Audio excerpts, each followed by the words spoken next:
Greetings. I would like to extend my appreciation to the Moya University for the opportunity to share with all of you today, with special appreciation of our technical team, Mike, BL, and Rose, who really are making this available. And we had a few snafus on the timing, but we will go forward nevertheless. And I appreciate all of you who have taken your valuable time to participate. Okay. Now, this is the general outline of what we're going to cover today,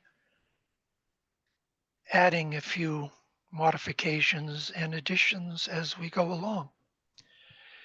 You hear the term, the turning of the great wheel, quite a bit in the Ageless Wisdom, and we're going to sort of start macrocosmically and then step it down and try to make sense of a really somewhat complex subject.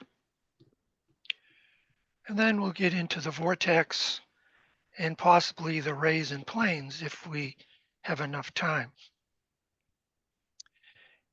Is there anyone who would like to read the next passage?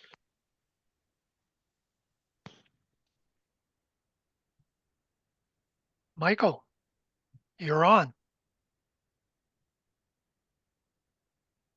Well, we will be sharing a number of quotes by DK that indicate that it may not simply be new technical information or teachings that will emerge during this new 2025 Shambhala cycle we are now entering.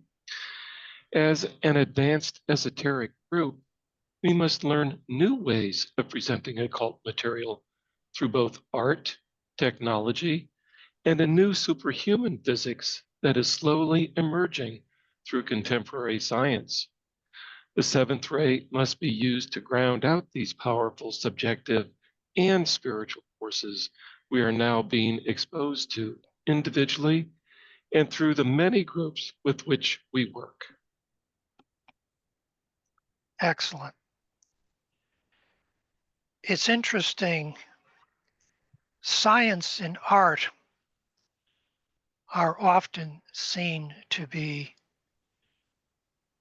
quite distant. Even in the esoteric teachings, when you study the fourth and fifth ray, you can see why that would be so. They're two different streams of energy. One is more feminine, the other is more masculine. One can be artistic and it can be poetry, prose, it can be all the different arts. And the fifth ray, of course, is really the home of science. And I recall the Tibetan saying that of all the externalizing groups, which will be externalizing along their unique ray line, the fifth ray will be an intimate part of every single one of those externalizing ashrams. So it indicates the power of information, knowledge, and the ability to understand patterns and prototypes and to go from the lower mind into the higher mind. Okay, one more quote by the Tibetan before we sort of launch into some of the symbols and animations. Would anyone else like to read this for me?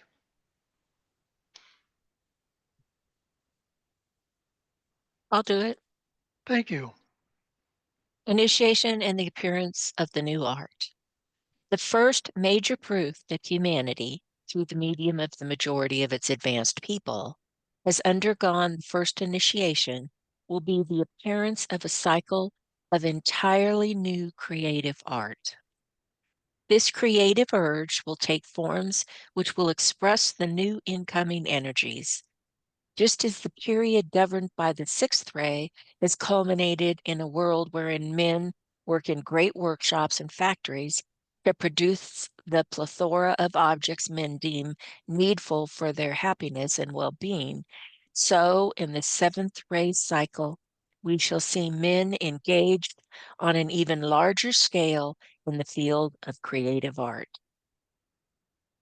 Devotion to objects will eventually be superseded by the creation of that which will more truly express the real. Ugliness and materiality will give place to beauty in reality. On a large scale, humanity has already been led from darkness to light, and the light of knowledge fills the land. In the period which lies ahead, and under the influence radiation of the seventh ray, humanity will be led from the unreal to the real. This first initiation makes possible for the individual and will make possible for the mass of men. Excellent. Thank you, BL. It's really interesting because when you can see, even if symbolically, some of these deep and hidden subjective processes, it helps stimulate the imagination, or what DK called the picture-making faculty. And this is particularly important to second ray types, because we know that the second ray relates to geometry and building with archetypes. So this next quote will launch us into the first part of this presentation. And it simply outlines how complex and vast this subject is. One wheel turns, one turn alone is made, and every sphere and suns of all degrees follow its course. The night of time is lost in it, and kalpas measure less than seconds in the little day of man.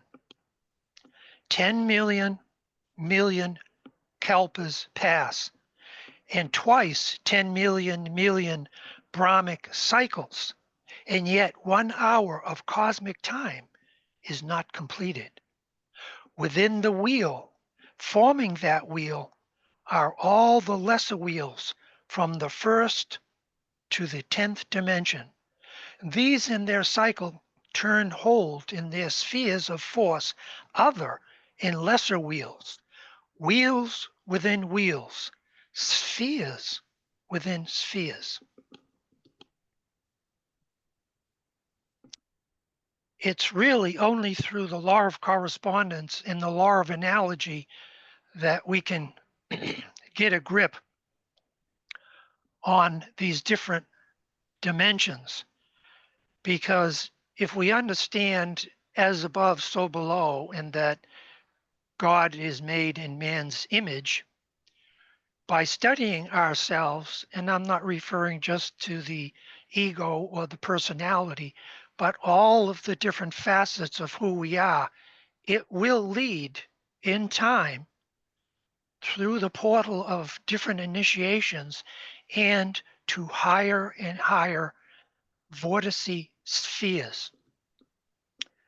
Now, the image that you see here is just a demonstration of how these wheels or these spheres, they ensoul each other, they interpenetrate. And if you're starting out, let's say in the outer sphere, we can call that what DK indicates is the rings pass not. All of your vehicles, the etheric, astral, lower mental, higher mental, Buddhic, all of these constitute different aspects of yourself, and they are in their purity and at their highest state a composite. But we start from the outer periphery, and when we can break or penetrate through the ring pass not, which is a confining wall, we slip into the next sphere. And how does that work?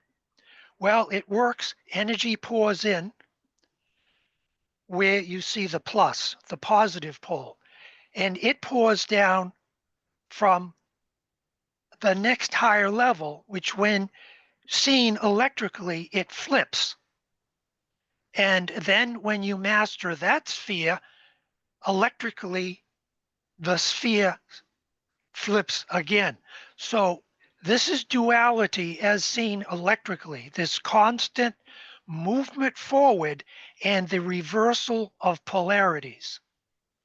We have so many poetic and philosophical studies and research and teachings around duality, but as occult scientists, we need to understand this in a magnetic, in a electrical way, because all these different bodies and spheres have their coloring, their note, their mathematics, their geometry. And the more we can understand about those hidden aspects, the closer we come to becoming Aquarian scientists rather than Piscean. Okay, now, this is a perfect demonstration of wheels within wheels step down. Now, we know there are out there these constellations and their affiliations with other constellations is these huge cosmic wheels. And I'm not going to go into that. I've actually done it in other presentations, but they all eventually connect in with our sun, which is a wheel, a fiery vortical wheel with a northern and southern pole. And that solar logo seen in the center of this composite has 7 attributes. It has 7 major chakras. And what you're looking at in the next tier out with those little whirling discs is the 7 sacred planets. Keep in mind, these are just generalizations, and they can be and will be further qualified in more detail later. All of them are rotating. All of them are in, you might say, poetically, a dance with each other. And if you understand the rays, you know how each one of these sacred planets isn't expressing just one ray. In fact, they express all 7 of the rays, but one will dominate, and then there'll be other major expressions of it. But each ray, as we have discussed, has 7 subplanes. So here's a sequence of wheels: solar logos, sacred planets, and then out to the different masters' ashrams. And then if you look at the very top under Master R, 7th ray, you'll see 7 subgroups.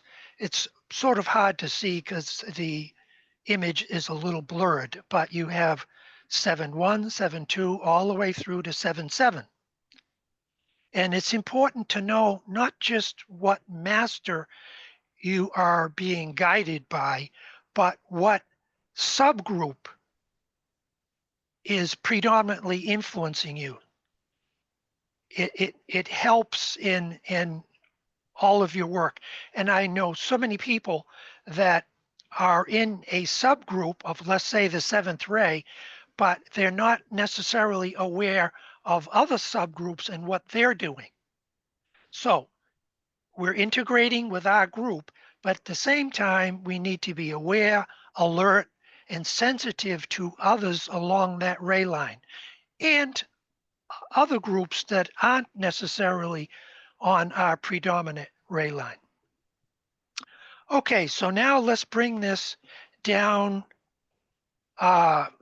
this planetary, ashramic, monadic soul, right down to the human chakra system, and then right down onto sort of the level of biology and quantum physics. And that's what this particular image is attempting to convey, that the early discovery of the atom and all of its constituent parts were demonstrated in the chart or the tabulation to the left that has the orange X. And it was necessary to do that because we hadn't really developed or refined sensitive recording apparatus like electron microscopes, and they have even more advanced ones now that could demonstrate that the atom made up of all these constituent parts was not quite as concrete as it is depicted in Science 101 when you're in university or even in high school. When you go to the right image, you see that the atom and all of its constituent parts are more like vortices. And we're only demonstrating one here, but there's a number of them.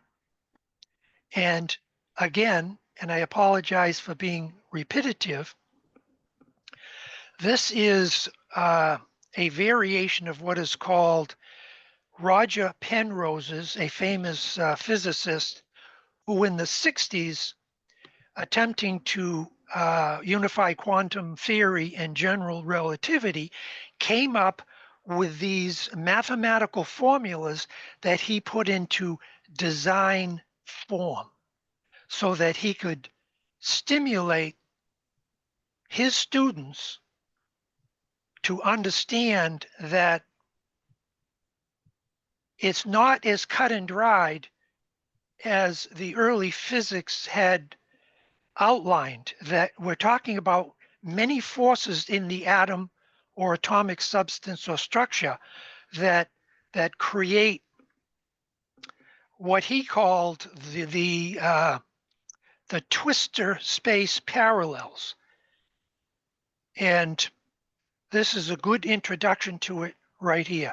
And I've just superimposed at the very center of this esoterically Fohat.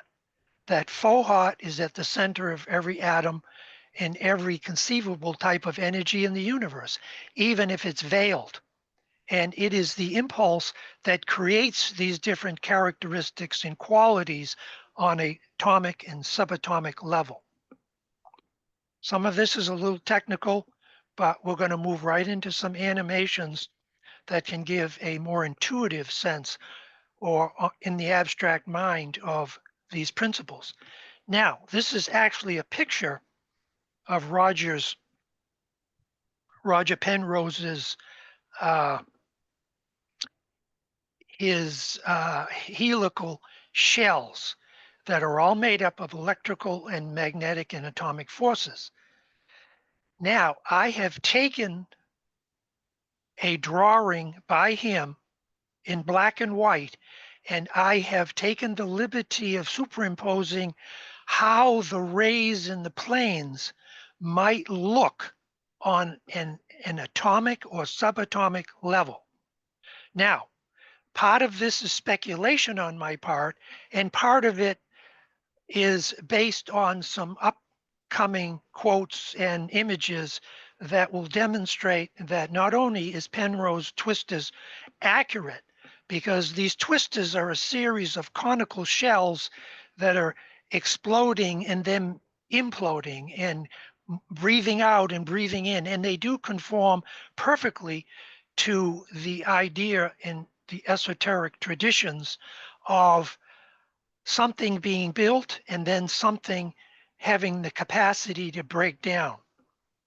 And all of you know in our earlier discussions that when you're looking at the atom with its constituent parts, that it's more like a cloud around the nucleus, sort of what you see here. And it's in a constant state of motion, and it's more like a matrix array as described here. But again, we're moving into the idea that all atomic and subatomic structures that quantum physics and other areas are researching are being reduced to waves that at the same time are spherical. And the next image demonstrates that beautifully. This is a picture, an artist's rendition of vibrational waves that make up the photon. And these photons are spherical, and they are a fundamental particle of light. This concept was originally revealed by some of Albert Einstein's teachings when he talked about energy packets during the transmission of light, but it's been further refined. At the top right, you'll see a wave. But if you follow that wave back to the left, you'll see it moves into these donut type configurations. All waves are really spheres. Even electricity that we think is moving through the wires in our house is actually a series of spherical electrical energies that are ring the wire, that the actual wire is not the only source of transmission. And fortunately, the outer etheric side is not something that can shock you. The potency part is actually insulated. So now this is another demonstration. We can see here a similar dynamic as physicists describe how a particle becomes a wave. It's an unbroken continuity. And that's what's so beautiful and revealing about these images, is that they show that a particle, that something can be a particle, but at the same time, it can be a wave. It can be both, or it can move from one to the other. And these images are so powerful. I recall, and I've shared this before, but it's worth repeating, that I read actually it was a video that I saw, and it was a cosmologist, a scientist who was trying to describe what happens on the sun. And this is back like in the 60s and 70s. And he said that in the earlier research with the sun, it was almost impossible to convey publicly the dynamics of what the sun was doing with its solar flares and its polarity and sunspots and all kinds of other hidden ideas. But he said when computer graphics began to develop and skilled artists were able to render these hidden processes, then it became something they could present on a large scale. And this is important because the idea of the seventh ray is to bring it right down onto a granular basic level. And art fused with science can be very instrumental in doing that. Okay, this is actually a real photograph.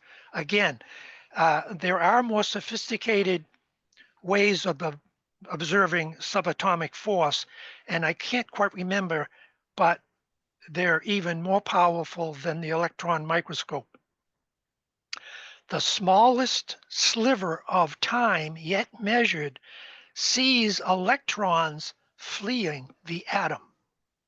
And here we see, once again, we see electrons as spherical, as vortices. Anything spherical has a dual vortex by nature. It has to. It has to be made up of both positive and negative charges.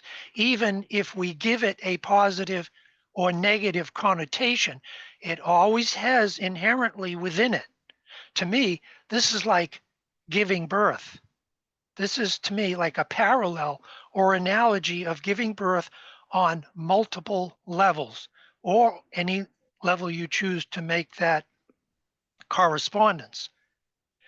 And there's the atom again, encased in these cloud-like toruses or vortices. Okay, let us compare in the next few images the inner spiritual designs and prototypes that give life to these tiny quantum levels of energy that we've just reviewed. And so now we're going to get, we went sort of macrocosmically, now we're going to go more microcosmically, but it's still going to parallel the esoteric teachings. This is a marvelous quote by the Tibetan, where he says, "The ring pass not." Remember, the ring pass not is a confining wall. Of the confining spheroidal wall is negated and a blaze results. So here you have what is called by the ancient yogis death by fire, or a yogi's death. They don't die, they just kick the body as if they're throwing out an old pair of slippers that is no longer useful. Unless you die to the greatness within, unless you crack, unless you break down the confining walls of your etheric body, your astral body, your mental body, higher and lower, you're always going to be held in a state of tension. And this tension is not necessarily bad.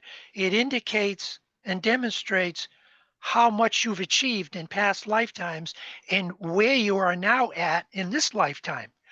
But the purpose of Aquarian superhuman physics is to get as much information on your ray types, your level of initiation, maybe what triangles you're working with, the colors, the geometry. And okay, now I'm going to open it up to some questions and any comments to this point. Rose, we can hear you calling the puppy. Yes, we have some comments. Marianne says, Duane, thank you for repeating. I needed to understand, and you really helped me a lot. Anka says the representations are amazing. Thank you all. And Ben said, breaking news, first image of a photon released 11/24. And he sent a photo. I don't know if you can open up the chats and look at his photo that he sent.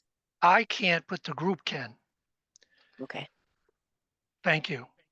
That's important because anyone wants to contribute to this, feel free. And I don't have the capacity to get out of my presentation or even a part of it to study any of those visuals because it will prevent me potentially from getting back on. But thank you. And And then Michael, Joe, go ahead. oh, sorry, Joe has her hand up. Go ahead, Joe. Okay, I'm going to take us from the beginning of time to a party I'm going to this afternoon. My sense of it is that each individual in a room is you could consider it like a sun, and that each of us to some degree are radiating these energies. That's a Absolutely. question. Okay. We are all miniature suns down here on the physical plane, which is a reflection of a major sun, which is the one monadic life. And it's just simply a question of bringing the greater and the lesser light together. Thank you, Joe. And thank the others for their comments.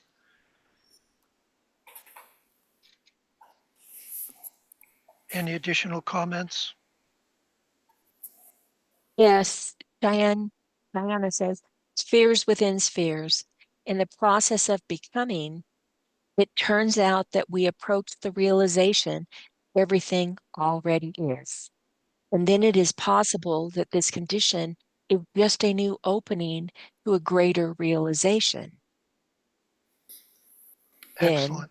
which is the major sphere, the absolute, I think, oh, the absolute, the major sphere, the absolute. Yes, excellent, Diane. Thank you. Yes, all of this already is.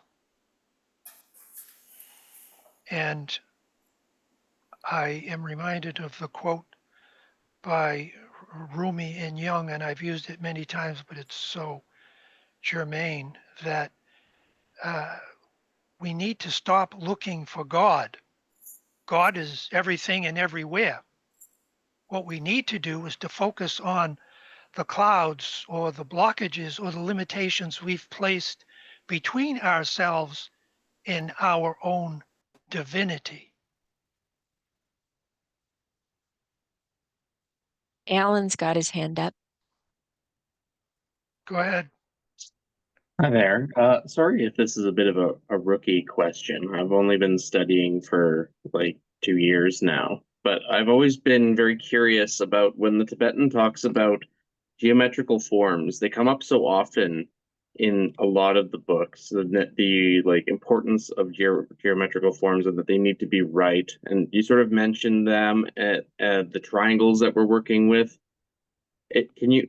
I know that this must be a very basic question, but like, what is like the importance of like geometry in the Tibetans' teachings? I'm very interested in sacred geometry. I have an entire notebook full of like me just drawing stuff. I'm very drawn to it, but I don't quite understand the significance of the geometrical forms in the Tibetans' teaching. And here we are, we're talking about circles within circles, and a lot of like sacred geometry is circles within circles. If you look at the seed of life, which is the basis of a lot of symbols, it's all just like an array of circles within like circles of each other.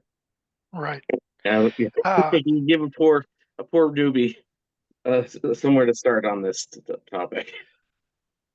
Well, my recommendation, Alan, is that you go back into the previous presentations that we've all participated in, because it goes into excruciating detail exactly what you're asking.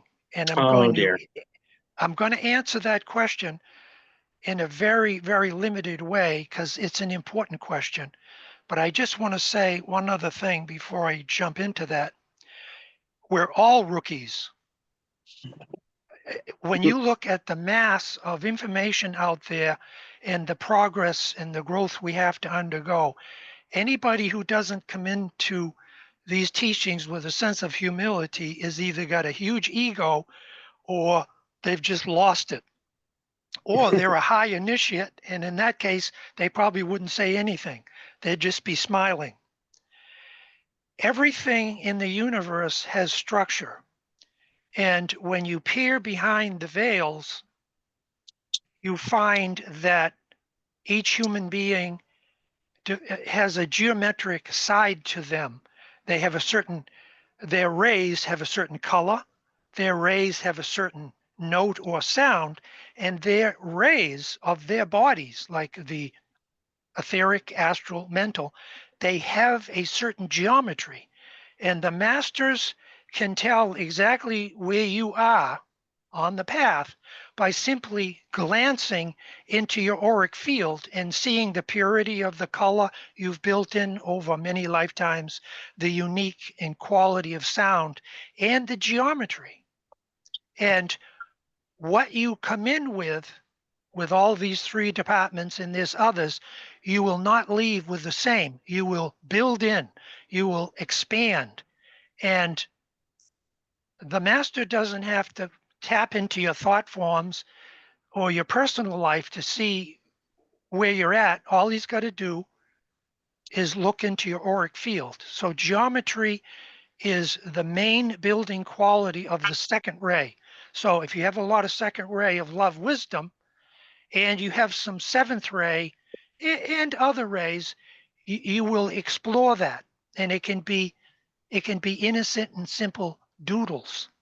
It can be what attracts you when you turn the radio on for music, when we're looking at sound.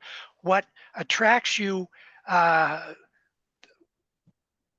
what do you build around you in your environment? The planters, the furniture. This may all seem ridiculously simple, but we surround ourselves, we build around ourselves our miniature extension of our inner auric field.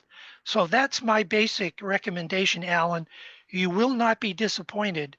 And everyone in this group, for the most part, has suffered through my long-winded dissertations on geometry and how they apply. You're going to love it. Okay. I would. This was my first of your seminars, so I will definitely. If there's a place for me to go back and listen There to the is. other, I would. Yeah, I'll definitely do Yeah, that. there's a Thank you. link. If you go to the Moya School at Makara, there's a link to all the Oh, previous presentations. I see someone has shared a link on the chat, and I thank you for that. All right. Awesome. Yeah, that Okay. was the link. That was the link to Francis Donald's webinars on sacred geometry. Oh, he's And awesome. then Michael just posted the one on the higher mind. Okay. Well, Duane, They're both excellent. I Go will ahead, Gail. definitely look into the subject more because I'm quite interested. Like intuitively, I've been very drawn to secret geometry, and I've seen the references to it in the Tibetan's work, and I'm like, I got to learn more about this. But I will do that on my own, and I will let you continue. Thank you. Duane, we've got a couple Yes. more comments, but I wanted to just say that I don't know the DK references for these, but I know Michael Robbins used to always tell us that the triangles were of spirit, the stars were of consciousness, and the squares were of matter or karma. Yes. 3 different levels. Personality, where DK says the rule of the square has ended when you can draw a diagonal line across 2 corners of the square, because now you have 5 to 10 times the potency. Now, we're talking symbolically here, of course. And then triangles lead you to soul consciousness, and then the star is really the life aspect. Awesome. Thank you. Okay, and several more comments. In reply to Diana's, the major sphere and the absolute, Ben says the masters are aching for us to come to this realization. Yes, their whole purpose is to inspire humanity to evolve into higher and higher levels of understanding and spirituality. So a lot of these images that we're going to move into, they actually are variations of what the masters have given. And I'd love to claim originality, but to a large degree, they're not.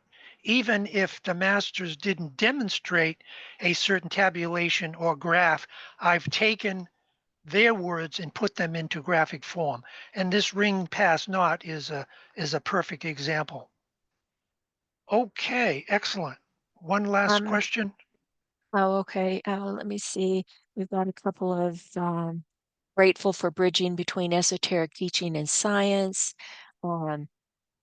Anka says, speaking geometrically, mathematics just demonstrated that a geometrical form can be translated in a matrix of numbers, which advances the esoteric understanding. Yes, translated into numbers. And HPB went into that. DK mentions it in a few select places, but HPB goes into it in great detail.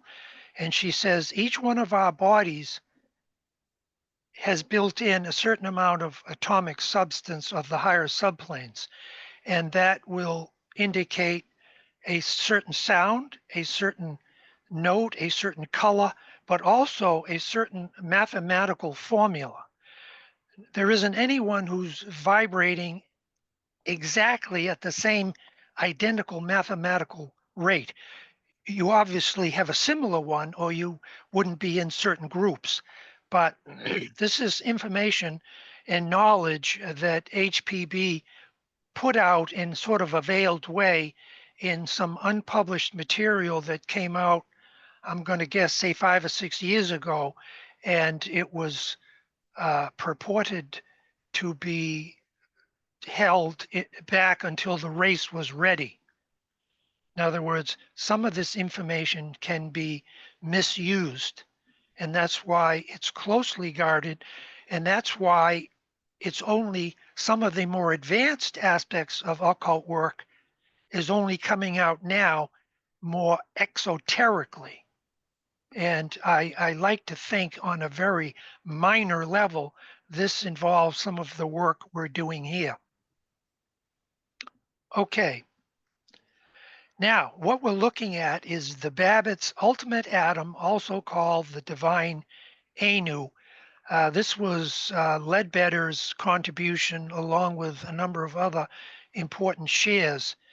And the Alice Bailey via the Tibetan was so impressed with his work, parts of his work. He had a few glamours and he had a few issues, let's put it that way. But a lot of his superhuman physics was groundbreaking. And so what you're looking at right here is what is called the ultimate atom, the ultimate physical atom. And we have on the inner planes not only a etheric ultimate physical atom, we have an astral atom, a mental atom, a Buddhic atom, and they simply widen in their influence and become brighter and more potent, and they become more simplified. And you can see at the top what we call the where it says vortex in small letters under Babbitt's ultimate atom text, you see 3 energies descending. These energies make up the 3 primary rays with Fohat in the center, pouring down the center of the vortex, and it circulates with these bands or rings. And if you can recall Penrose's twister that I showed earlier, this is a parallel on a more esoteric level. The other was more in the state of plasma. And DK says that scientists at this time historically will be making inroads into the 4th etheric level, which is what we're sharing here. It's taking what this phase, this section that we're now jumping into is taking the previous work of all these physicists right into the occult. And we're starting with the permanent physical atom. Energy comes down from a higher level, it circulates, it distributes its contribution, and then it pours out the bottom, going to any lower life forms. And in this case, it would be probably the human kingdom, and then in turn, the animal kingdom. And the animal kingdom would in turn ground it on the vegetable kingdom, the vegetable onto the mineral kingdom. So this is how the continuity or the law of correspondences work. And as you become more advanced, it becomes less technical.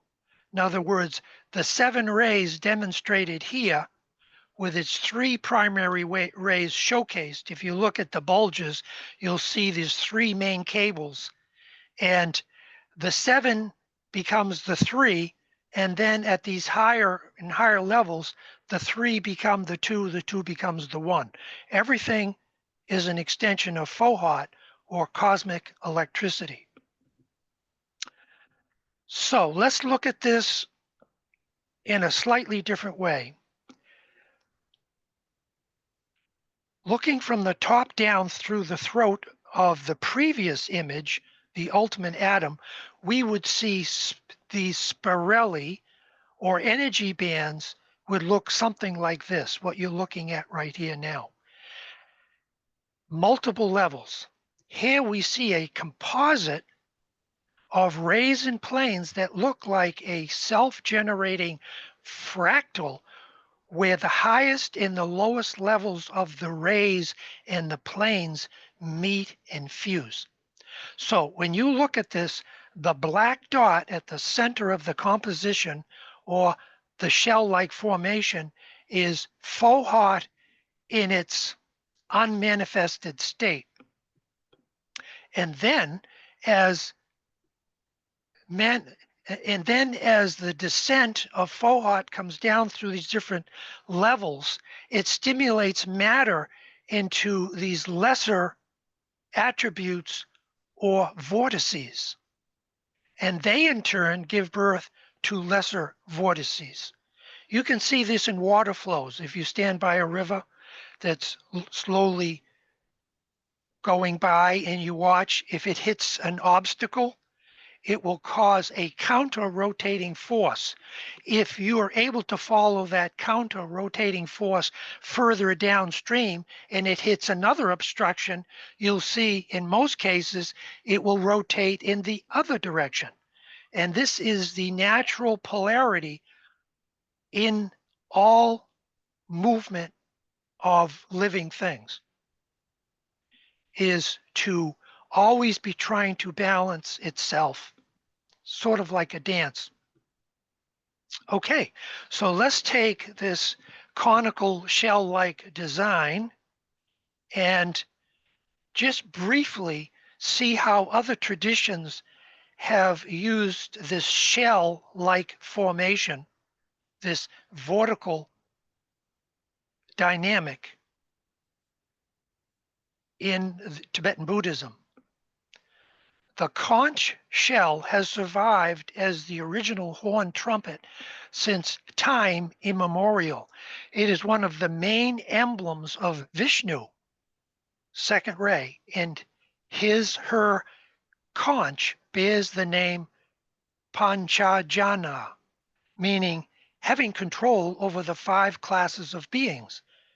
It is an emblem of power, authority, and sovereignty.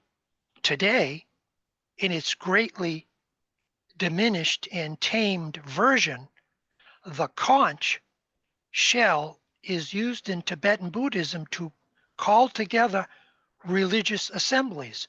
During the actual practice of rituals, it is used both as a musical instrument and as a container for holy water. The Vajrayana Buddhism, in Vajrayana Buddhism, the conch is a symbol which fearlessly proclaimed the truth of the Dhamma.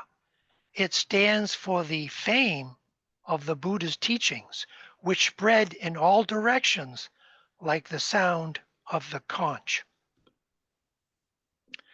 For many years, science thought that sound traveled in a straight line. But eventually, they came to the realization that it travels spherically. Yes, the strongest aspect of the sound would be one is the closeness of the receiving agent, but when you speak, you are dissipating spherical objects, spherical life forms. You know, we hear all about the importance of controlling thought and speech. Think of everything that you're thinking about is a vortex, and everything that you speak is a vortex, and it goes out. That's how it can go out and be so dynamic and effective, because it's not just traveling in a straight line. It is spherical, and it affects everything in your environment. Okay. This is okay. Let's break this down a little more. This is one appendage of the picture 2 clicks back that I just presented. It's a vortex, only what I've done is I've, in Adobe Photoshop, pulled it apart. And even though it's a unified being with many different qualities or expressions, it's really one overriding entity, whether it's a cosmic logo eye, solar logo eye, planetary logo eye, monad, ashram, all the way down. So here you see differentiated an exploded view. And you can see ray 1 is the black circular part, which is the will of the Father, the power ray that brings everything into manifestation. Then you have the blue appendages, which are the second ray, then 3, third ray, fourth, fifth, right down through the 7th ray. So again, this is how the law of correspondence works. If you can see my mouse out here in the left corner, if you can imagine, we in our personality lives are in the outer periphery of the turning of the wheel. And as we penetrate these different subplanes, the different levels of initiation, we wind and we work our way back slowly to the center of the cosmic composition. And this is why so many traditions talk about the dance. I'm presenting it right now in a mentally sort of on a 5th ray level, but with 4th ray support, which is the visual. But all of it is just one composite. Okay, and here is the same thing broken down. If anybody's on their cell phone, this will help them. Same image, just expanded considerably. Now, we're going to have time for a few questions or shares, and then we're going to go into animations that will demonstrate what we've tried to outline, however unsuccessfully, through art and science. So, any comments up to this point? Yes, we have a few. Michael says, Michael Stacy says, Babbitt's atom is one of the concepts included in the seminal work, The Principles of Light and Color. And he included the PDF for Principles of Light and Color. And Awesome. then he said, and sound seeks path of least resistance in relation to later on in your talk here. Excellent. That's a wonderful contribution, Michael. Not only your comments as usual, but the references that you're able to slip in the chat, because the Babbitt's book on light is just incredible, and we're not really doing it justice here. So again, thank you. Any other additional comments? Yes, Ben says, our blood moves in spirals. A who moves? Our blood. Oh, our blood, absolutely. The divine circulatory flow. Yes, absolutely. You can draw Michael Robbins was excellent at this. He could draw analogies between all these cosmic principles and biology or physiognomy. He claimed, and I was quite impressed with his accuracy, that he could tell a lot about people by their voice, by how they walked and how they looked. Now, I wouldn't say that was the main theme of his occult contributions, but it was one that I thought was really interesting. Okay, any additional comments? No, that's all we've got for right now. Okay, now, all of this is a prelude to framing something that only you can experience intimately within your own higher mind and intuition. All I can do as a guide and facilitator is allude to it. Anybody who tells you that they can, and I'm going to leave the masters out of this statement because they can, I guess, do anything by our standards. If people can tell you that they can teach you how to meditate or they can speed up your evolutionary growth this way or that way, I am very cautious with statements like that. Only you, in the depths of your own perceptions, can do this. And some people will think this is just a little bit of sophistry, but it's not.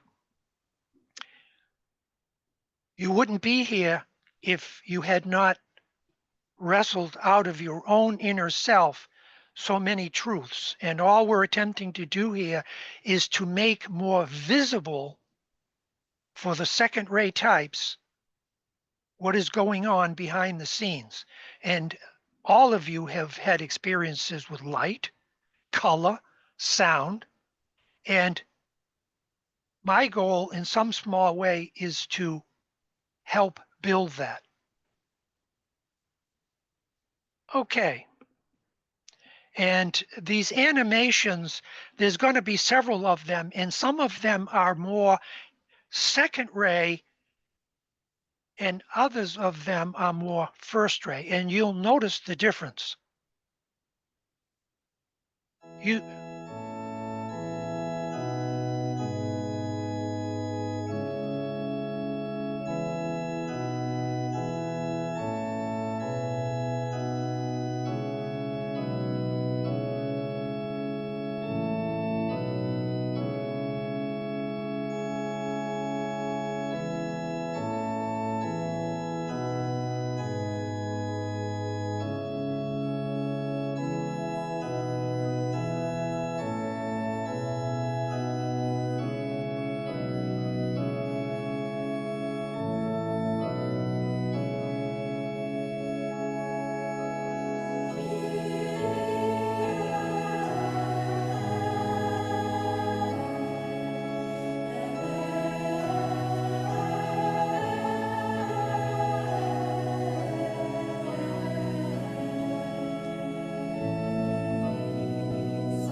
Duane?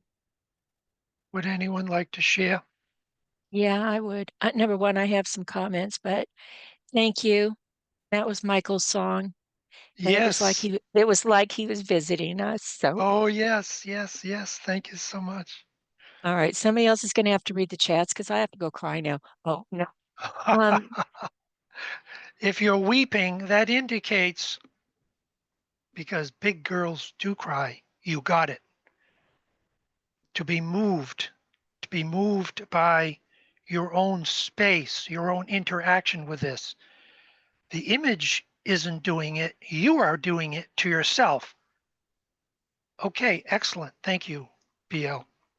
um, Ben says the nadis are visible within the atom. He's talking about Babbitt's atom. Yes. Um, and then Anna says esoteric philosophy states that consciousness arises from the interaction of spirit and matter.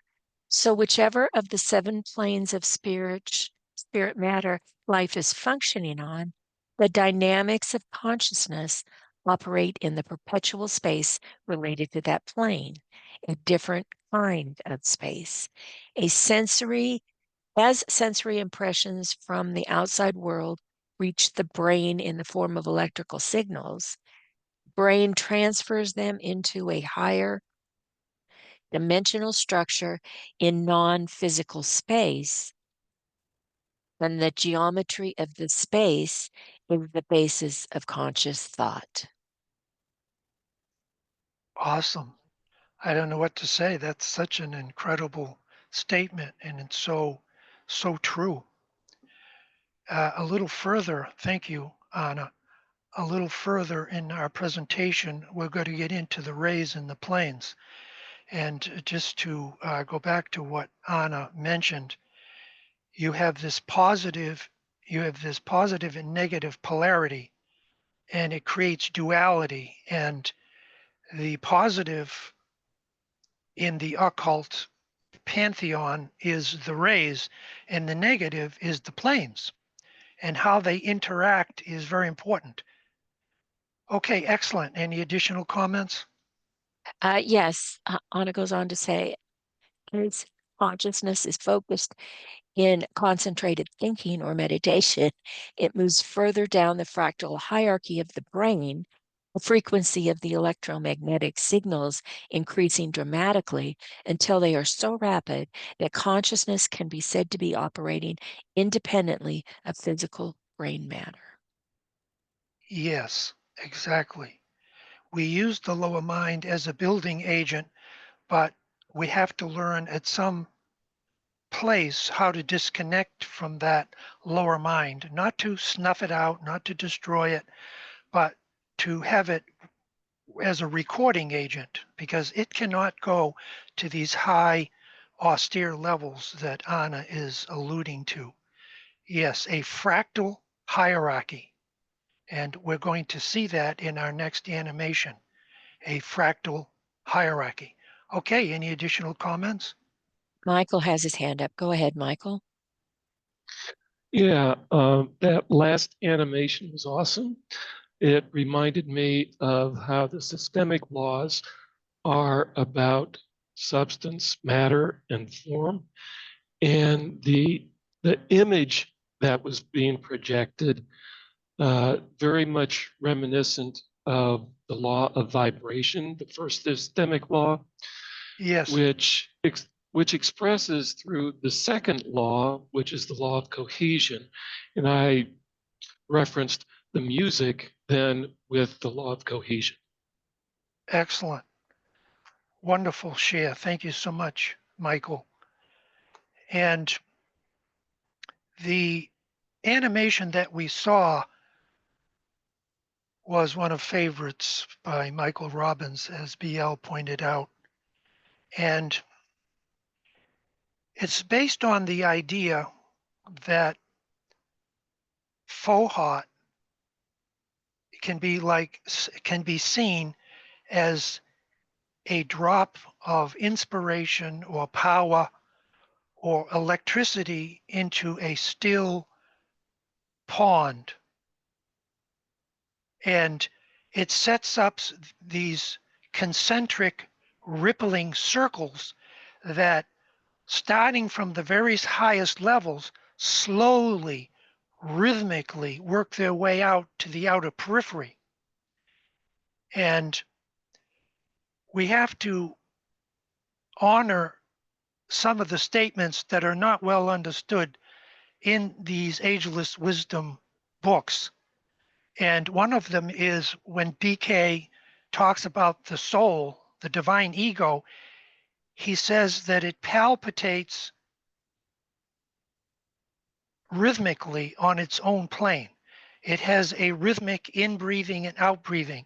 And there can be long cycles or there can be shorter cycles depending on a number of factors. Okay, excellent. Any additional comments? Nope, not at this time. Okay, now the next animation we're going to view is more like a fractal, although obviously the animation we just saw is very much like a fractal.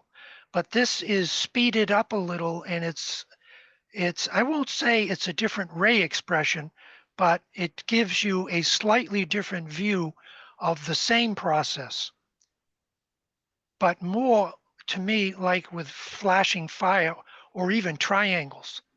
So use these as mini meditations, relaxing, breathing in, and just merging with the animation.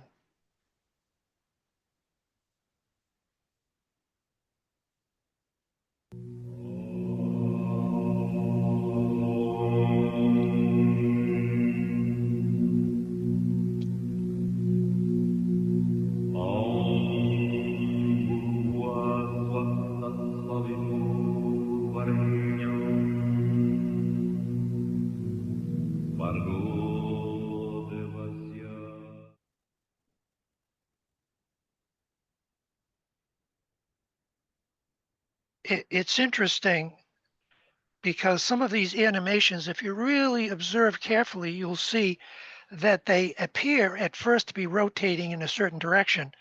But if you sort of pull back a little and try to take in the periphery as well as the center, often they are actually rotating in two opposite directions at the same time. This is a very powerful statement by H.P. Blavatsky. Fauhat drills holes in space.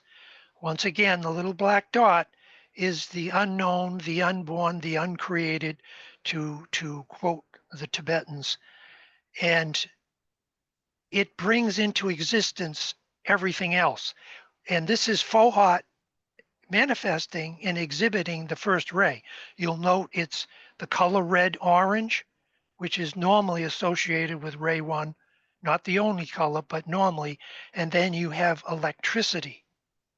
When you get into study of astrology, you realize that the first ray works through a number of planets and astrological signs, but it is very dominant in the sign of Uranus, which is ray 1 and 7.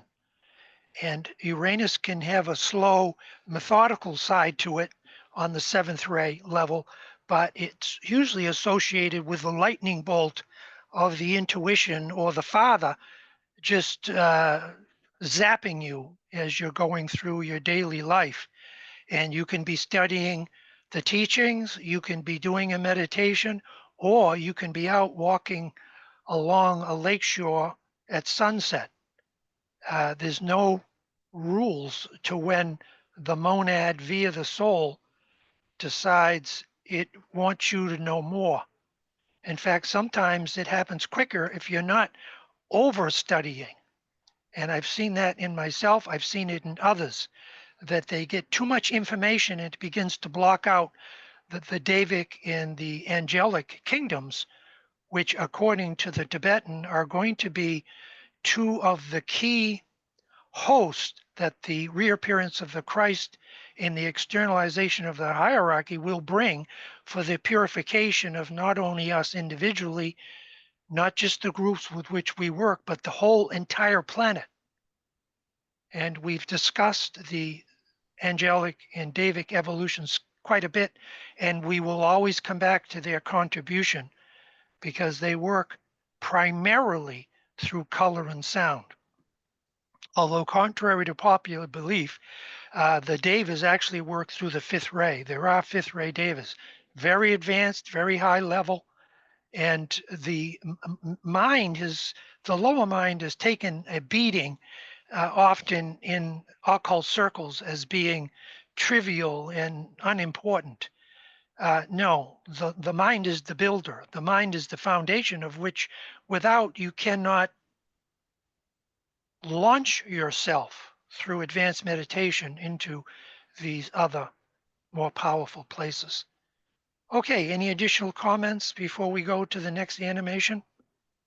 Yes, Greg says at some level, we also have to identify and recognize the influence of these lower concrete energies upon the group or ashram we environmentally might find ourselves in proximity with. Can you read the room? Politically, astrally, spiritually, 90% of all communication tends also to be fully nonverbal or operating from one perspective independently of what physical brain matter. But what if all matter from another perspective is just plain physical brain matter externalized through the group or ashram that we are associated? Yes, that's an excellent comment. I'm in total agreement. One of the things that people also have had difficulty with, in addition to the astral body and the lower mind, is the psychic realms. And we all know the dangers of the psychic realms, but according to the Tibetan, psychism will naturally evolve as your perception of the soul becomes stronger. And it's a quality that really shouldn't be forced or focused, overly focused on at certain stages of our development, but later on it becomes natural, organic. And what is part of that psychic nature? Well, part of it is our affiliation with our master, who not only exists on these extremely high levels, but can convey certain truths through what the Buddhists call psychic gift waves. I mean, who's ready to get a direct connection with a sixth degree master or a fifth degree or even a fourth degree? It has to be stepped down, and they use these gift waves, which are a lower expression of these extremely high principles, but they're positive, they're life affirming. And one of the spin offs of that is the ability to heal other people esoterically. And a person who's developed this psychic sensitivity along with these other attributes we've shared can walk into a room and they can feel on a very high psychic level where the group is, relatively speaking. And this is not a judgment, this is a powerful psychic impression. And as they are introduced to the different people in the group, they can even go further and they can get impressions. Where is this person's assets? What do they contribute to the group? And again, this is not a judgment. This is an impersonal scientific observation. And yet, paradoxically, it uses the highest aspect of the astral plane.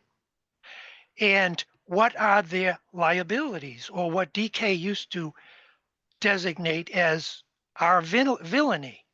Where are their limitations? And they want to know this, and it comes organically at a certain stage because now they can help that person. In the conventional world, everybody's hiding out. They have multiple masks because they don't want people to think that they're weak or that they're a failure or they're not demonstrating the right spiritual qualities or whatever. And I'm sort of making this up as I go along, and I hope I'm not overly complicating something that I'm sure you all understand. So this ability that we just discussed is an important part of group life and will become a keynote as we move forward. Okay, great. Any additional comments before we go to the next animation? No, we're good. Okay, excellent. Now, the next animation is got a much more dynamic type of score or parallel through music. And I can't say it's first ray, but it's definitely more along the 1357 line than the earlier one that we saw with the drop of water in the conch shell. Now, this is a generalization. You can take from it any level, any ray expression. This has just been my experience, and other people have commented on that also. And some people are more attracted to the slow water drop. More people are attracted to this one. Some people are attracted to both. So just keep that in mind and take my evaluations with a grain of salt. So relax, take a deep breath, and allow yourself to feel on a very high psychic level into this animation and image.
Excellent.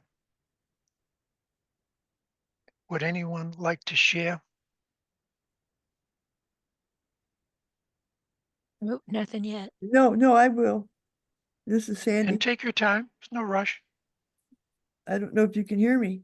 I can hear you, Sandy. Okay, that was extremely moving. I didn't like it. It was painful. I closed my eyes and it made it a little less painful. It was painful because it was so true. And it was the higher merging. It was just incredible. It just, I can't even talk about it because it was so incredible. It was so moving. Well, And thank I you. didn't like it because it was too fast. I didn't like it because it was too many spots and rays sticking out crooked. And so it didn't matter. What I felt was what was. And that image and your discussion helped bring it about. And Well, thank you. thank you. Thank you for your share. And I recommend that anyone who wants to pull these animations out of Makara, where all this is sort of indexed, they can take an image like that and slow it down or put their own music to it. Oh, the What music we're, was great. yeah, what we're attempting to do here is to show, again, without prejudicing people, that to me, the conch with the water drop, it has a tendency to want to draw in the more second ray types. And this is more along the 1357, and it comes right at you. It's aggressive, it's dynamic. And neither one are good or bad. And that's why, and I didn't do it this time around, this is why I often tell everyone that these symbols are very hierarchical, and I may not be conveying them as best as another artist could, but they're very disruptive. They attempt to dislodge, going back to the rays, the 246 rays, which are considered feminine, they build in, and I'm just generalizing here, the 1357, they drive out. So this particular image that we just watched, it part of its work with its red and its bright orange is to dislodge from your etheric body, your astral body, and even on the lower mind to whatever degree that person can be of value. And so I mentioned that these are hierarchical symbols. They are not something I fabricated because I was bored. But Duane, also when I closed my eyes, it would reverse. I would see the same thing in my mind's eye Excellent. going in the reverse motion. Well, that's what you should do. You did right, Sandy. When it was a little too strong, you just listened to the music, which you liked. That's Yeah. exactly what we want here. We don't want anybody riveting on something that's making them feel a little uncomfortable. Yet, paradoxically, and I realize this is a contrary statement I'm about to make, uh, sometimes we need to be exposed to not just second ray symbols, but first ray symbols. We're building in, but at the same time, we're throwing out. But the secret is to do it at our pace comfortably. Okay, great. Any additional comments? We got several hands and one comment. Let me read the comment first.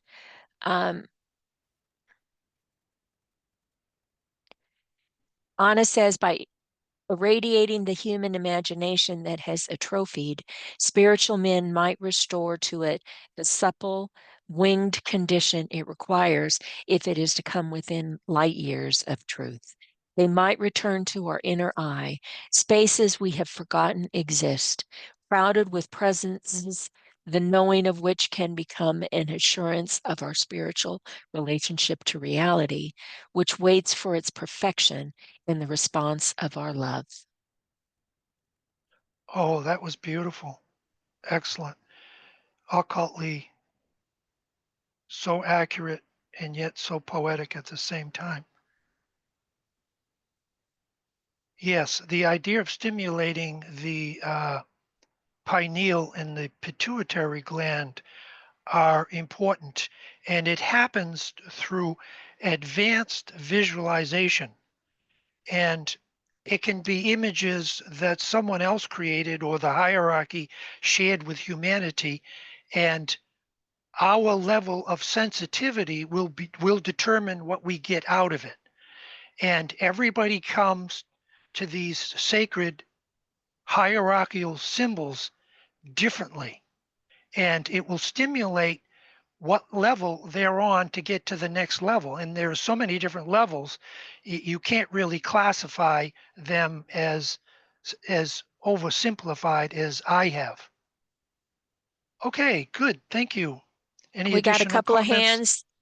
Yeah, we got a couple of hands, and then I'll get to the newer comment. Go ahead, Marianne. Thank you. Both images touches me very, very much. So it's hard to put words on it. But if I try to summon it, it's archetypal duality about, for me, the female and the female and the male on a very, very high levels. And we are where you are all the time on different levels, as you say.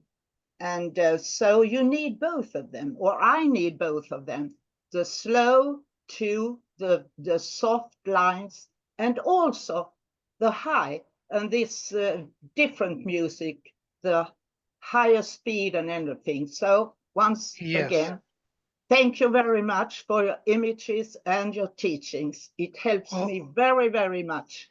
Thank you. Well, thank you, Marianne. And we all lack words to express any experiences, but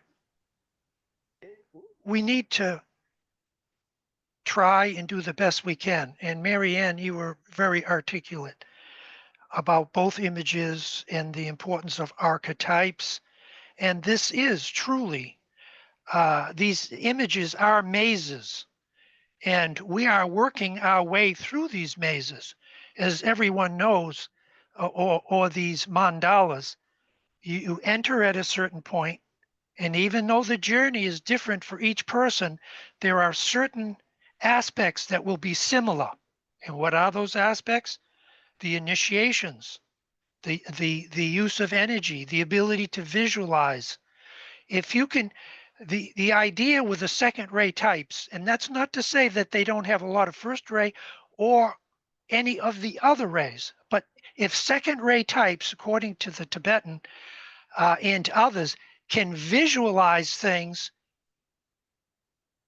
on an external level, they can learn how to take that visualization from the lower mind up onto the higher mind.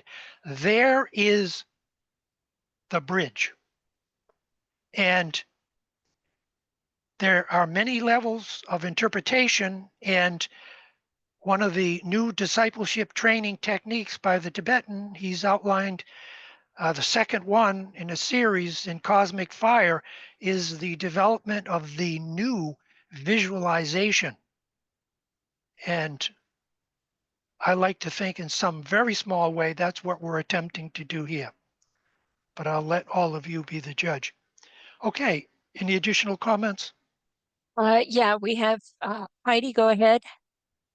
Thank you. And thank you, Duane. What magnificent artistry. And for me, it indicates exactly the dance between the masculine and the feminine as it arises and falls at each level of our being.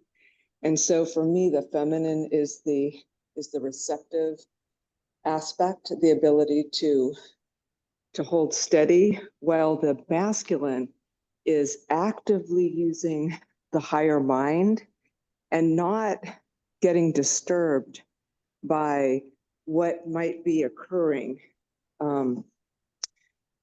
in the lower field, but it actually then frees the lower field to its higher aspirations. And it's atomic, it's cellular, it's DNA. And the second one, which was very yang, if I'll use a yin and the yang verbiage, the second one was dancing, but it was dancing in relationship to whatever was coming to the surface to be seen and known, and then to be relieved from that state. And, I feel that we are all bring that presencing into the field of life, and then life actually transforms through that connection. So I just so appreciate everybody's comments. I feel like I'm echoing them in my own vernacular, but what magnificence. That's all I can say. Thank you so much. Excellent, excellent. Thank you so much, Heidi. Your comments are so illuminating. I think you touched upon something that I'm going to just run with here for a minute, and that is, and this is my opinion, it may not be accurate, but when I look out at the world in contemporary terms, I see an overdevelopment of the lower mind, and either sex can overdevelop the lower mind, but it's predominantly at this time historically in with the masculine body. And a lot of these crises we're undergoing right now around the world is the result of that masculine energy, very often exhibited by men in politics, in the military, and it's caused a great imbalance. And as you eloquently shared, Heidi, about drawing up and purifying and releasing that feminine, if I got part of your wonderful statements correct, is so true and so important at this time. And we are doing it. We are doing it in a small way at this time historically. So thank you, Heidi. That was beautiful. Any additional comments? Yes, we have a couple of chats. Okay. Ben says the quantum vacuum fluctuations within a single proton of a single atom are equivalent to the total energy in the observable universe. This connects the microscopic and cosmic scales in a holographic way. It is proposed that each proton is a black hole and portal to all other dimensions. See physicists Nassim Haramein. Oh, we've actually showcased him in some of my presentations, Nazim Haramein. He's got his PhD, if I remember correctly, on Corollas was part of his thesis. And it's how energy operates on these quantum levels. And it parallels perfectly on a very minor level with what we're presenting here today, that energies operate through dual electrical magnetic interactions. And he has just done such wonderful work. And you're entirely right. The tiny atom, according to modern day physics, or at least certain emerging new advanced schools, say that it is enclosed to this black hole, just like our solar system, our galaxy. And that black hole that's at the very center of every atom, it's built of the same constituent energy, like a hologram. Beautiful fractals, holograms, wonderful analogies.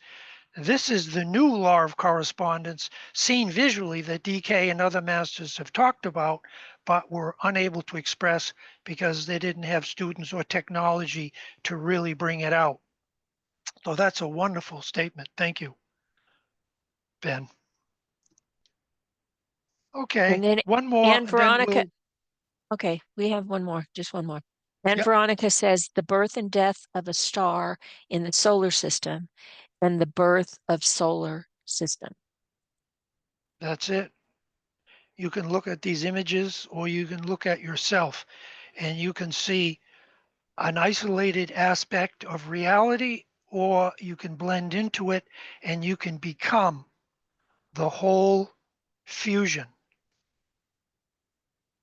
Intuition.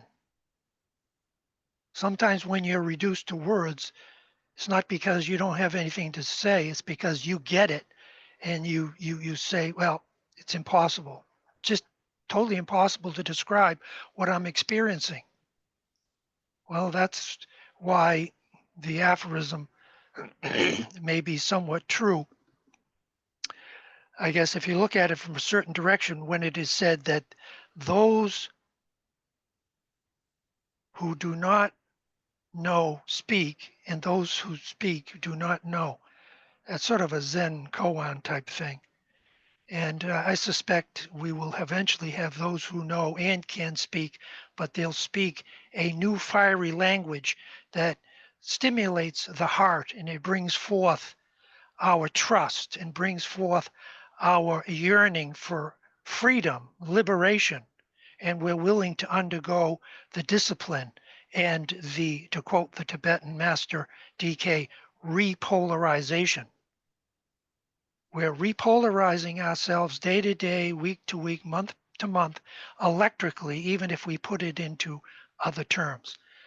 Okay, let's go to the next animation. And there is a quote by the Tibetan that sort of gives us a little background. Now, we've been talking about wheels turning. This is undoubtedly one of the most profound statements by the Tibetan. Michael, would you like to read it? Are you still with us? Michael Stacy? I am still here.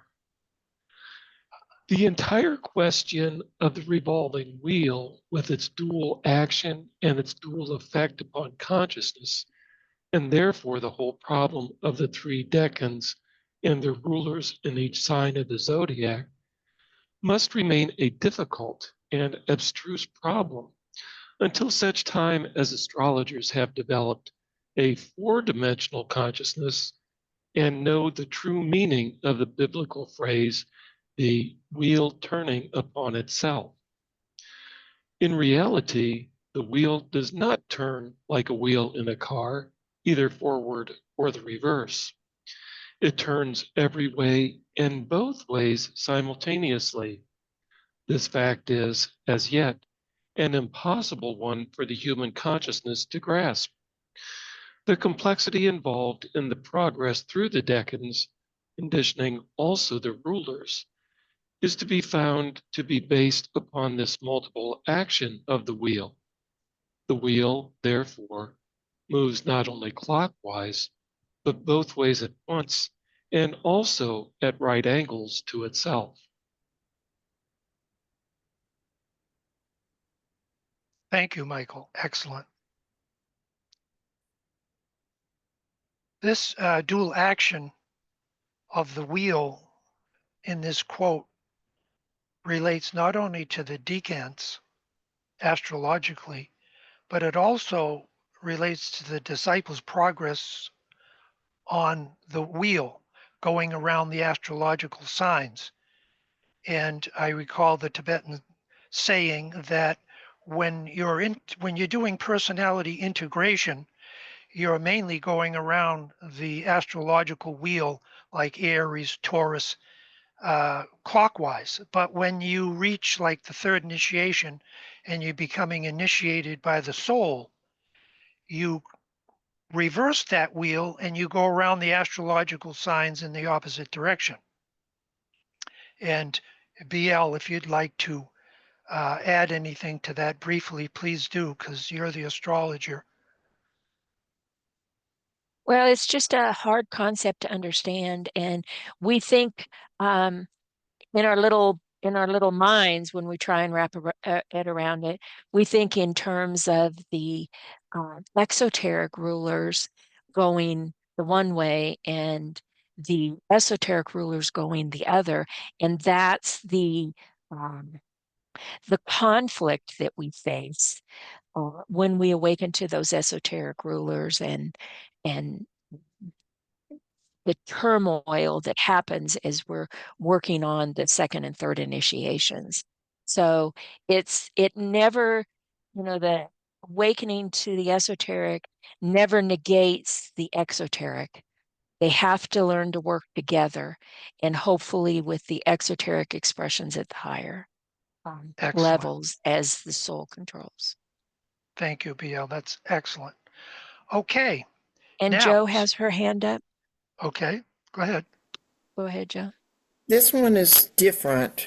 I'm aware that, Duane, sometimes we have a black screen and sometimes we have a screen with multiple imagery and multiple forms of communication. That is even more central to the presentation today. The blackness to me represents that center of everything, from which all that form continually is coming forth. Excellent. That's wonderful. And what you're looking at, again, and I apologize for being redundant, is an outer reflection of what's happening on a psychic level, which in turn is an outer, a step down version of what's happening on these higher levels.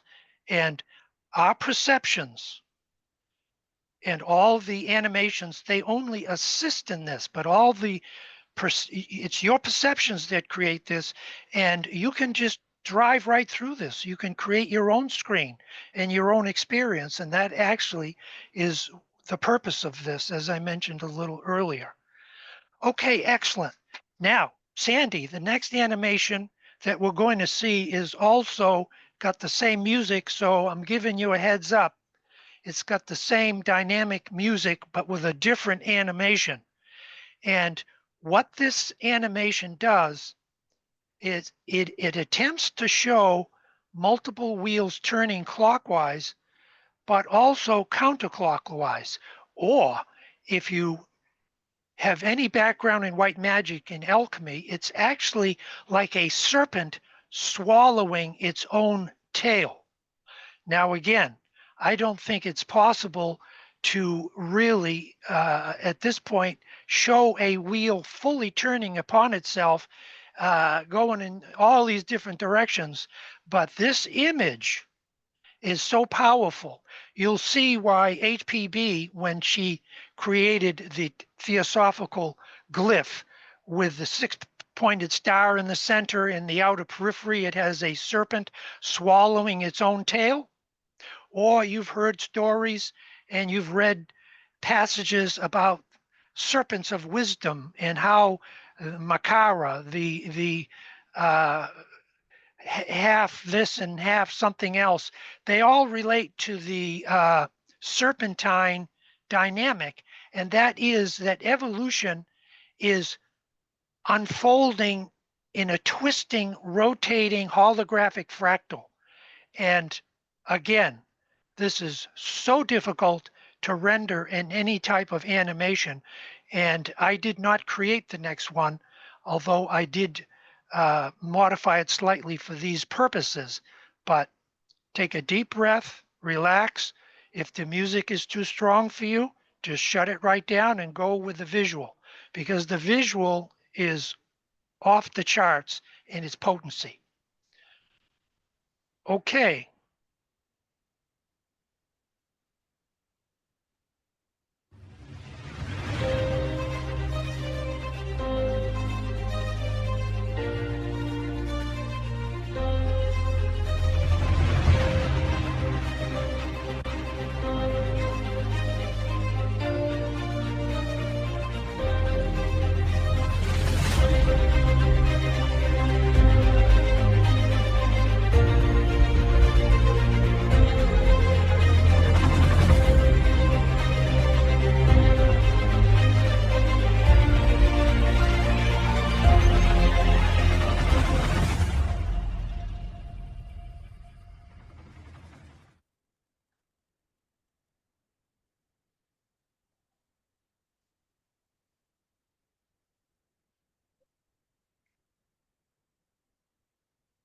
Any comments or shares on that video?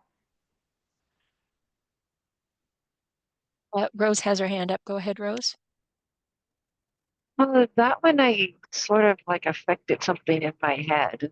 Like I could feel something on a etheric, energetic level, the center of my head, or that I can't really describe, except that it did something. um, but as I was thinking, not thinking, but as I was meditating on it, I was thinking of creation and the like cycle of this creation. And there was a very, very specific part of the music where it kind of made like this flutter type sound. And it Yes. was that sound that caused the effect. It was that flutter sound. It's like this little, it was like a little flapping type, very quick flutter sound. And of that sound, along with the like seeing the symbol manifest, come this light coming into manifestation as it's swirling, uh, had that very subtle effect, which I found very interesting because I've seen that image numerous times before, um, but I haven't experienced that before. So that's, I think, the state of mind that we're in, or the meditative state we're in when we witness and hear these things, is so important to the effect that we have.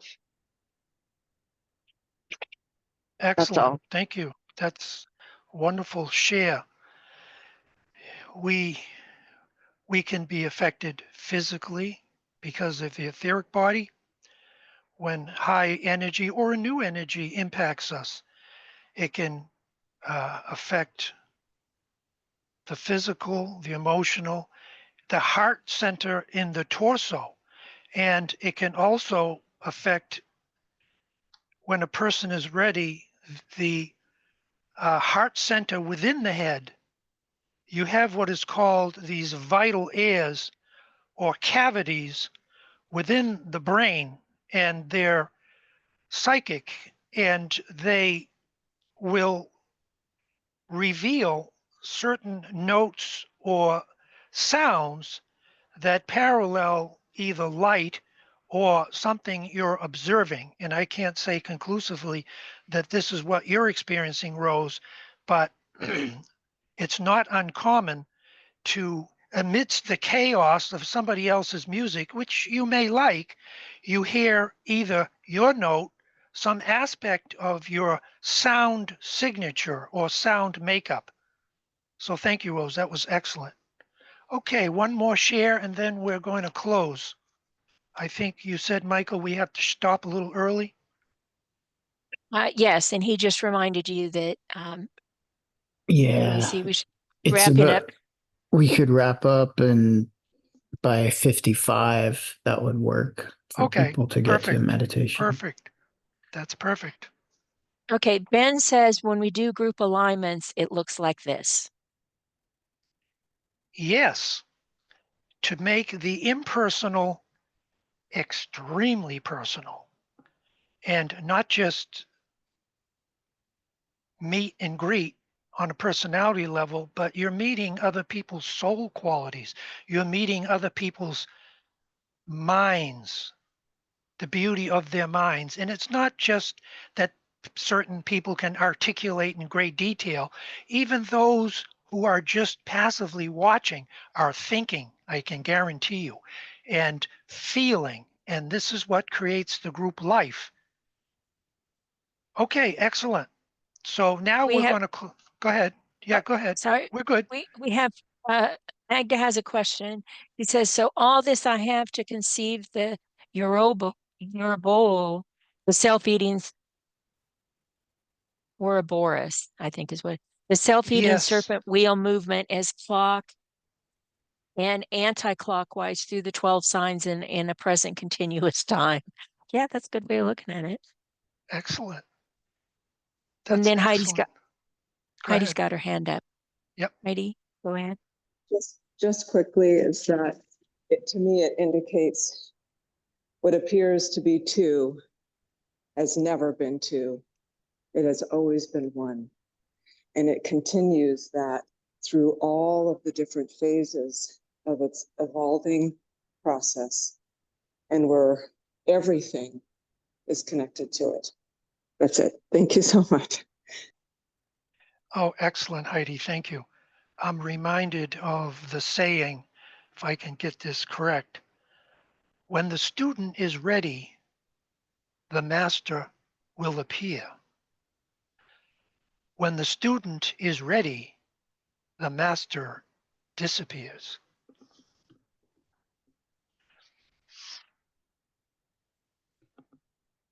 Okay, excellent. Well, we're going to wind this down now and with one more animation. And it relates to that earlier quote about the DKAAB shared about energy going in different directions at the same time. But here it shows with a little more detail the spherical interaction of these different lives. They're not all jumbled together.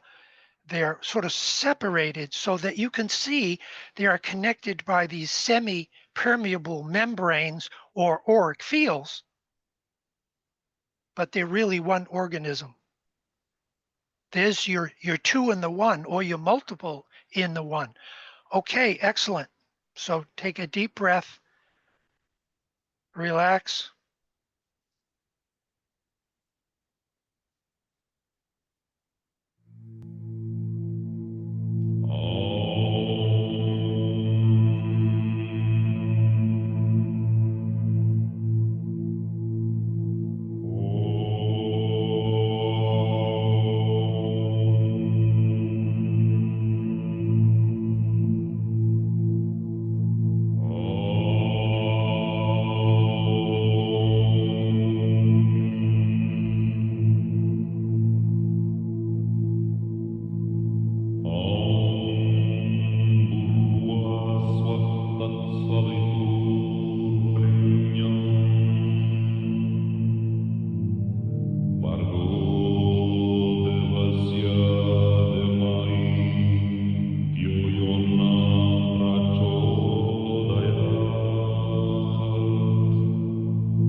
Excellent. Well, that concludes our meeting for today. And again, I want to extend my appreciation for all of you coming. We got a little hiccup with our scheduling, but we worked it out and we're good to go. So again, thank you, BL, Michael, and Rose for making this possible, and all of you that probably had to change your busy schedules to accommodate this. We send our light and love. Goodbye, everybody. I'll get these posted a little later today. Thank you, BL. Did you want me to send you the chats too, or did you grab them, BL? I didn't grab them, but if I grab Rose, them. Okay. Oh, okay, yeah, that would be wonderful. Yeah, I 'Cause then include them with the recordings and the little Awesome. the little videos. So yeah. Thank you. Okay, we got to scoot so everybody can make it